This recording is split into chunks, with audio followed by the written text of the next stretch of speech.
Olá, que a paz do Senhor Jesus esteja reinante no seu coração e sua volta a todos que se encontram com você sejam iluminados pela luz do Senhor, a luz do Evangelho. Eu quero compartilhar nessa oportunidade com você sobre a graça do Senhor. Quero refletir um pouco sobre o poder da graça. Eu poderia chamar essa reflexão de triunfo da graça. Para tanto, eu quero ler um texto, está em Romanos, palavra do apóstolo Paulo aos Romanos, no capítulo 5, o versículo de número 20. A lei, porém, veio para que a transgressão se ressaltasse, mas onde o pecado se ressaltou, a graça ficou ainda mais evidente. O texto que eu estou utilizando é Almeida, século 21. Nós temos uma tradução bem mais conhecida, mais antiga, que diz assim: aonde abundou o pecado, superabundou a graça. A graça é poderosa.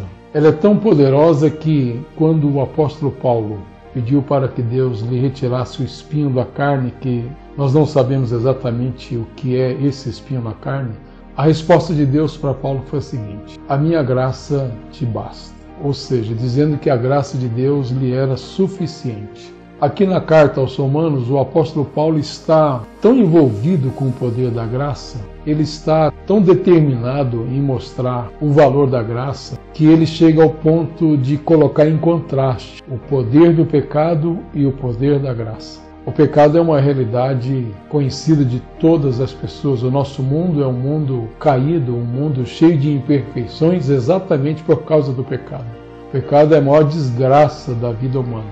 O pecado é a maior tragédia da vida humana. E nós sabemos onde ele começou.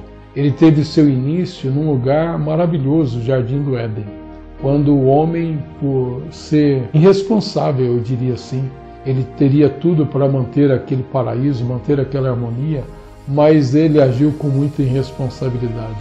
Ele quis provar do pecado e assim ele condenou a ele e a todos nós que descendemos de homens pecadores como Adão e Eva. Mas quando o pecado ele se torna uma experiência objetiva no mundo dos homens, a graça de Deus estava lá. E a graça ela pôde se tornar ainda mais graça por causa do pecado. É por isso que Paulo está aqui louvando a graça. Ele está bendizendo a graça, porque a graça tem um poder fenomenal.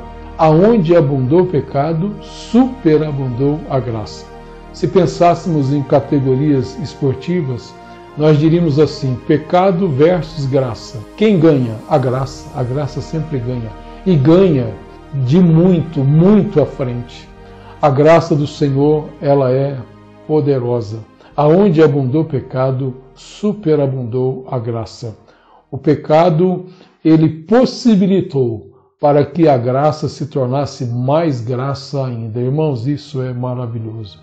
E nós estamos debaixo dessa graça. Eu quero terminar essa reflexão dizendo para você o seguinte: se você olhar a vida como um todo, se você fizer uma análise do ser humano desde que ele nasce até o dia que ele morre, será uma vida cheia de altos e baixos, cheia de percalços. A vida é assim. Quantas pessoas estão tão cansadas da vida que estão elas mesmas dando cabo de suas vidas. Mas eu quero crer que você encontrou a graça. E se você encontrou a graça, saboreie a graça, porque o pecado foi uma oportunidade para que a graça se mostrasse ainda mais maravilhosa. Não existe experiência mais gostosa do que a graça do Senhor. Se você está na graça, permaneça nela. Se você não está na graça, eu convido você a entrar na graça. E a graça é Jesus Cristo. É Ele que nos trouxe a graça. A graça, ela é poderosa. Viva pela graça e você terá uma vida triunfante, como triunfante é a graça do Senhor sobre o pecado. Deus te abençoe.